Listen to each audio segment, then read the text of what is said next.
What's good, guys? Welcome to the video, and as you can see from the title of this video, today we're going to talk about the biggest semen retention mistakes I've made in the past 5 years that I've been on this journey. Before we're going to hop into this video, if you like this video, please subscribe and like the video, and feel free to follow me on Instagram. It's on the description link down below. Let's hop right into it. It has been a long ride so far, and I've made a lot of mistakes on this journey in order to just experiment, right? What works, what doesn't work, what makes me feel good, what propels my life, and what makes me feel shittier, right? So the first mistake I've made on my semen retention journey so far is that at a point when I was starting to do semen retention around 19, I would actually say I was 21 at the point when I really did it. I neglected all feminine energy out of my life. What I did, I didn't even look at women anymore, but deep down inside, and I know so many people would say this when they're on semen retention, some gurus will say this as well, don't look at women, don't even blink your eye at a woman. But that, I was there and I've done that, but you cannot outdo your own biology, because basically what you're doing is you're suppressing your sexual energy. You're not letting it flow through you, you're suppressing it, because deep down inside you do have that desire to look, you do have that urge, right, to be with the feminine, right? This is a biological thing all men possess. And the thing I've done is that at a point I neglected everything, because at a point I didn't even look at women. I stopped dating. I became a true monk, right? But I felt so dull and so depressed at some point, right? Because what I was doing every time, my mind was like, okay, look at this woman. I didn't look, and I thought, this is good, I'm building discipline. But until a certain degree, it can be quite toxic to go this far, because what you're doing is you're truly and completely suppressing your biology, right? It's a beautiful thing. Women are a beautiful thing, and the beautiful shapes of their body should be appreciated, right? Just don't lust too much. And I would say that you can only get to this point once you start to master your sexual energy. So maybe, yes, in the beginning, when you hop on this journey, take an extreme and go see it for yourself. Are you able to really control your own desires and your own urges to even discard women and even looking at anything like that? Maybe, but at a certain point, this is what I've realized for myself, that this is not healthy. Feminine energy is beautiful, and it gives a man so much energy and so much fulfillment throughout the day. But yeah, maybe you still have to go through a phase where you totally neglect and you first control your own urges and you control your own mind. But at a certain point, when you're in full control, you can actually allow yourself to appreciate a woman for the way she looks, right? That's a beautiful thing. It's quite insane to say, I don't even look at women, because what you're doing is you're neglecting a part of yourself. You're neglecting your desire to appreciate and see the beauty in things, right? A woman is almost the same as nature, right? It's feminine energy. Nature as well, it's feminine energy, and those things should be admired and seen with beauty. And you can only get to this point, obviously, when you get to a point where you're able to handle all the sexual energy and you're able to control your lust. But okay to feel lust, you just have to truly face it and accept it, and don't act upon it too much, right? That's it. But accept the feeling, feel it in your body. How does it feel to be turned on by a woman? Even when you look at her, right? You see a woman on the street, she looks amazing. How does it feel like to be turned on? Can you handle that energy? Feel it in your body. How does it feel like? Because it feels freaking amazing when you're truly just able to feel it through your body. And even realize when you get a dirty thought, it's gonna happen. You're gonna get dirty thoughts, man. It's normal. And the more you feel guilty about those things, the worse you're gonna make it. The second mistake I made is that whenever I used to relapse, or whenever I was too lustful in my mind, I felt guilty, right? I made myself very guilty. But what guilt does is that it makes things worse. Because if you're trying to change, if you're really trying to improve your life, and if you're constantly going back to the emotion of guilt, all you're doing is you're just creating more negativity inside of yourself. Instead, let's say you relapse, you don't want to feel guilty. And if you feel the guilt, accept the guilt as well. Just accept it completely, because paradoxically, this is the easiest way to not relapse anymore, to stop feeling guilty about the things you're doing, because guilt keeps you stuck.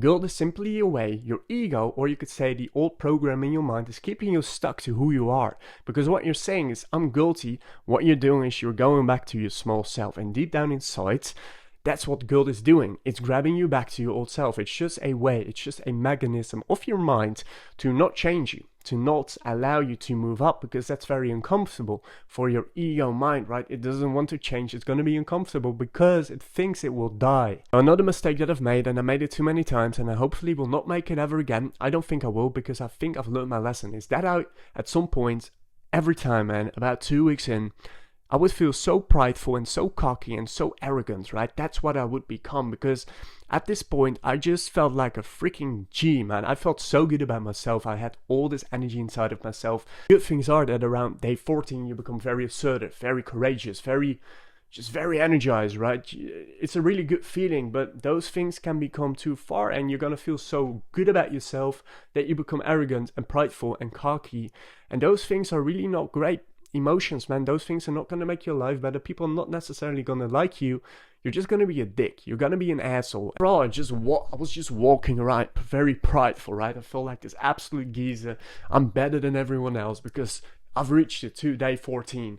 And obviously this emotion is a lot better than you being in shame or you being in guilt every day. It's a big improvement. And believe it or not, when you add humility into your pride, the pride will go away. Actually, you're gonna feel even more powerful, but now in a good way, in a giving way, in an authentic way, in a way that you're able to give a lot of things to other people. Because the emotion of pride in and of itself is still an emotion that takes a lot. Pride is dependent upon validation. Someone that is in pride can easily be broken. It can easily be broken because all you're doing is you're carrying a shield, but behind the shield of pride there is still insecurity.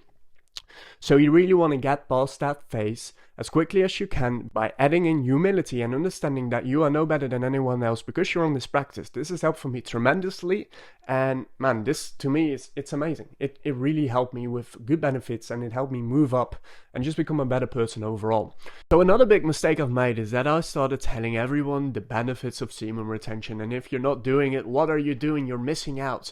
Please understand that the majority of people still, first of all, even don't want to hear what you're doing, and the majority of people are not open to it. Obviously, you can introduce the topic to someone you think is going to be open for it, but the majority of people, you know, they just think it's weird. So you're better off just keeping your mouth shut until you understand and completely see that someone is open for any type of self-improvement, right? Then you can possibly add in this topic, because people will be open for it. But if you go talk to everyone like, yeah bro, don't bust a nut anymore, it's the best thing you can ever do. At the point where I started to realize the benefits of this, you know, I went to everyone. I was like, yeah man, just stop busting a nut. This is like, everyone just thought I was weird, to be honest, man. Like, I was just telling everyone to stop wanking and hold their essence. And obviously it's not weird, it's amazing. It's gonna make you feel amazing. It's gonna improve your life like nothing else. But you know, the majority of people are just not ready for this information yet, so just accept that, right?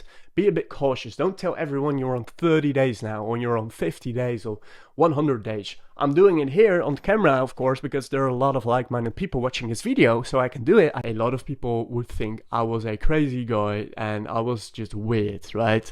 Now, obviously, that's in a way pretty fun as well, but, you know, it's not worth it. Just keep it to yourself. You become a bit more powerful as well that way. I think you really start to embody more of a true respect towards yourself that people are not able to really unravel. Like, what is this guy? How does this guy have this energy? What, like, how does he have this? You just feel it. You can feel a vibe from someone, and this is what semen retention does, especially long-term streaks. You start to build a true inner respect for yourself that people truly sense, and I think it's even more powerful when you're just not telling everyone what you're doing. Yeah, I feel this respect because of this and that and that. Nah, man, just let your vibe speak for itself. That's more than enough. And if people become interested in what do you do, well, like, what is this vibe, bro? How do you get this confident, or whatever it is? You might start to introduce this topic, right? So yeah, this is another proper mistake I've made, for sure. Another mistake I've made that I don't truly see as a mistake, because it was more of an experiential phase, is that I thought, you know, maybe I should do 2-week streaks, which is a great improvement overall. But I realized later on it's nothing but my mind manipulating me to get off the semen retention streak, right? Because at a certain point, I was convinced that 2-week streaks are the best thing for me. Like, they make me feel the best. But in actuality, I look back on it and it was like, no, my mind was just manipulating me to get off this journey and to say, yeah, 2-week streaks is it. But in all actuality, I realize now truly that long-term streaks really can truly change you as a man. It will grab you from the inside out and twist your whole being around pretty much, right? It can truly give a true transformation towards who you are and the deepest part of yourself, right? It's a truly magnificent thing. And I've realized that when I was on these 2-week streaks, I would constantly hit this high point of full energy, which happens at day 10 to 14, and then I would be back. So it's almost like I go through this constant phase of like energy up, and then poof, energy plummets again. Every 2 weeks it goes like this. But yeah, truly I realize now that this high energy can actually be very sustainable on a long-term streak if you do things properly. And it was pretty much just my own mind manipulating me to get off this journey, right? It's crazy, but this is really what happens. Another big mistake I've made, and you will see on YouTube again and again, including, you know, I make this content as well, but thinking semen retention is all gonna be a pretty journey. It's not gonna be a pretty journey, especially long streaks, but you have to understand that that's the beauty about it, because at some point you will realize, well, thank God it's not a pretty journey, because I'm supposed to see a lot of pain within myself. I'm supposed to face my dark side, because this is what makes me stronger. Because as we know, without any darkness, there is no light, right? So what semen retention does is that it's gonna bring the darkness out of you to be seen, right? And if you're able to face it, if you're able to move past your dark side, you're really going to integrate a deeper part of yourself. You're really going to be able to, you know, come out on the other side with a whole new perspective of life. You're going to feel a lot lighter. I'm just talking about my own experience, but I see it with a lot of other people as well. When you hop on a longer semen retention streak, a lot of dark things within yourself are going to come up to the surface to be seen. When you're constantly fapping and constantly ejaculating, those things stay hidden because you're just sleeping, you're numbed out, you don't have energy within yourself, and those things start to stay hidden. Now you might ask yourself, well, I don't want to see those things, I don't really want to. You have to understand, if you want true growth, if you want true spiritual, personal growth, right? If you want to become a better human, if you want to maximize your potential, you have to move through your dark aspects. You have to move through your own inner fears. You have to face it head on. You have to accept them. You have to love them, and you have to move through them, because that way you're going to come out strong on the other side. So this is one thing I've realized. I've realized that semen retention is going to bring all those things out. So yeah, I just thought, yeah, I'm going to hop on semen retention. I'm going to have high confidence, high energy, you know, I'm going to be able to pick up all these women, and, you know, and all those things happen. Really, you become more assertive, you become more confident, you become more respectful towards yourself and also towards other people. So many benefits, guys, like endless benefits, but it's not all going to be as pretty as you think, because your dark side is going to come up to the surface as well, and you have to be able to handle that, and you have to be able to understand that a lot of dark emotions can in fact come up to the surface to be seen and to be accepted, and it's a beautiful thing. Eventually, it's an amazing thing. It's amazing that those things come up, because you are able to move through those dark emotions, accept them, and integrate them. Thank you very much for watching, and I will see you in the next one. Peace out.